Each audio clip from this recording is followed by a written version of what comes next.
రాష్ట్రంలో కాంగ్రెస్ ప్రభుత్వం ఏర్పడిన తర్వాత ట్రాన్స్జెండర్లకు సముచిత స్థానం కల్పించారని చెప్పారు అమ్మా తెలంగాణ ట్రాన్స్జెండర్ అధ్యక్షురాలు ఓరుగంటి లైలా. మొట్టమొదటిసారిగా గోదావరి కనిలో ట్రాన్స్జెండర్లకు ఇళ్ల పట్టాలు ఇచ్చారని చెప్పారు. పెద్దపల్లి జిల్లాలోని గోదావరి కనిలో రాష్ట్ర స్థాయి ట్రాన్స్జెండర్ల సమావేశం నిర్వహించారు.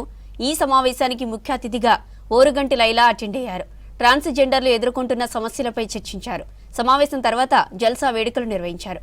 కొత్తగా తమ కమ్యూనిటీలోకి వచ్చిన ఇద్దరిని వివాహం చేసుకుని వేడుకలు చేశారు. గోదావరి కనికి చెందిన ట్రాన్స్జెండర్ లాస్యా శివాని ఆధ్వర్యంలో జరిగిన వేడుకల్లో రాష్ట్రంలోని అన్ని జిల్లాలకు చెందిన ట్రాన్స్జెండర్స్ పాల్గొన్నారు.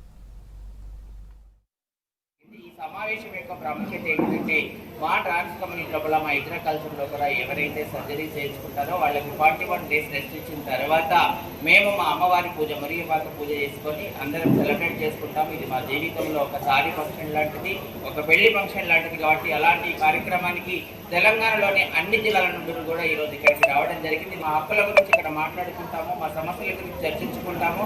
అట్లాగే ఇప్పుడు ప్రభుత్వం మనకి ఏం చేయాలి, నెక్స్ట్ ఏం చేయబోతుంది అనే దాని గురించి ఈ సమావేశంలో చర్చించుకోవడం జరుగుతుంది.